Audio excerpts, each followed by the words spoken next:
حضرت شاہ مینا رحمتہ تعالیٰ علیہ لکھنؤ کے بہت بڑے بزرگ ہیں، وہ جب رات کو عبادت کے لیے کھڑے ہوتے، انسانی فطرت کا تقاضا ہے کہ نیند تو آتی ہے، لیکن وہ یہ چاہتے تھے کہ نیند انسان کی ضرورت ہے، اس کو بھی میں اپنے اوپر غالب ہونے نہیں دوں گا، میں جب چاہوں سو جاؤں، لیکن نیند جب چاہے تب مجھے نہ سلائے، نیند میری حاکم نہیں، میں اس پر حاکم ہوں۔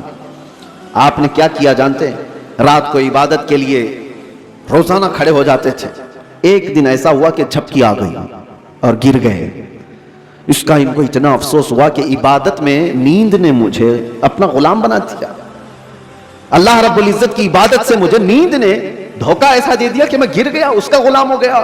اس کے بعد سے رات کو جب کھڑے ہوتے تھے تو نمک میں سلائی ڈال کر اپنی آنکھوں پہ سرما لگاتے تھے، نمک کا سرما لگاتے۔ عام سی بات نہیں، سننے میں آپ کو آسان لگ رہا ہو، نمک کے 2 تنکے بھی اگر آنکھ میں چلے جائیں تو کیا حالت کرتے ہیں، لیکن حضرت شاہ مینا فرماتے ہیں کہ نمک کو پوری طور پر آنکھوں پہ لگاتے تو ان کی آنکھوں سے خون جاری ہو جاتا تھا۔ لوگ کہتے بھی تھے کہ آنکھیں سرخ ہو کر خون بہتی تھیں، بہاتی تھی۔ آپ سے کہا جاتا کہ آپ اس طرح سے آنکھوں کو سختی کر رہے ہیں، آپ کہتے ان آنکھوں کی وہی سزا ہے جو مجھے میرے رب سے دور کر رہی ہے، نیند کا غلبہ مجھے لا کر کے اپنا غلام بناتی ہوں۔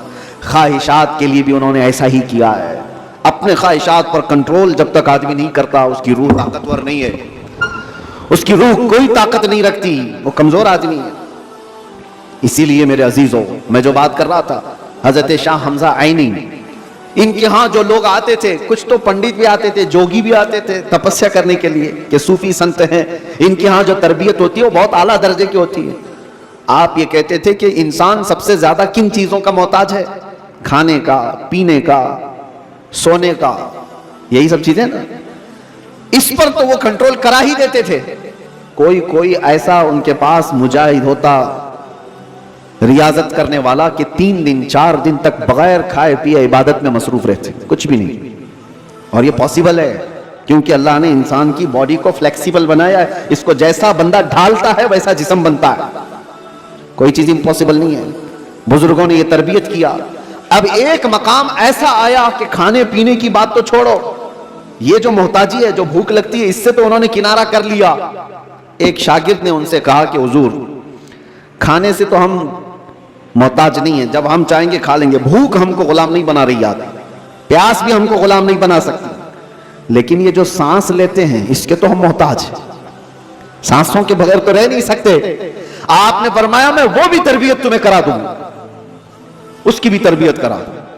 تو حبس نفس اولیاء کاملین کے ہاں، میں تصوف کی بات کر رہا ہوں، ایک تربیت یہ بھی ہے ان کے ہاں، حبس نفس، حبس نفس یا حبس دم جس کو کہا جاتا ہے، کیا ہے؟ ان کو سانس روکنے کی تربیت دی جاتی تھی۔ سانس روک لو، آپ اپنی ناک اور منہ بند کر کے دیکھو کتنی دیر روک سکتے ہو، شاید 1 منٹ، کیونکہ عادت نہیں ہے، 1 منٹ سے زیادہ اپنے ناک اور منہ کو پکڑ نہیں سکتے۔ لیکن تربیت کے بعد ماررہ مطہرہ کی تاریخ میں ہے، حضرت شاہ حمزہ عینی کی بارگاہ میں جو تربیت پاتے تھے، ان کو سانس روکنے کی جو تربیت دی جاتی تھی، فجر کے بعد وہ سانس کو روکتے تھے تو ظہر تک لے کر جاتے تھے، ظہر تک۔ لوگوں کو ایسا لگ رہا ہوگا کہ اڑتی ہوئی باتیں ہیں، نہیں میرے عزیزوں، جب بندہ اپنے جسم کو ڈھالتا ہے کسی چیز میں تو اللہ تبارک و تعالیٰ ہر چیز اس کے لیے ممکن بنا دیتا ہے۔ اور ہم نے دنیا میں اپنے جسموں کو آزاد کر رکھا ہے، ساری دنیا اس جسم پر راج کرتی ہے، خواہشات ہم پر حکم کرتے ہیں، ہم ان پر کنٹرول نہیں پا رہے۔ آج ضرورت اسی بات کی ہے کہ ہم جن چیزوں کے ایڈکٹ ہوتے جا رہے ہیں ان چیزوں کو اپنی زندگی سے دور کرتے جائیں۔ کوئی خواہشات ایسی ہیں جو میرے اوپر حاوی ہو رہی ہوں، ان خواہشات سے اپنے دامن کو چھڑانے کی کوشش کریں، اور یہی تربیت بارگاہ مصطفیٰ صلی اللہ علیہ وسلم کی تھی۔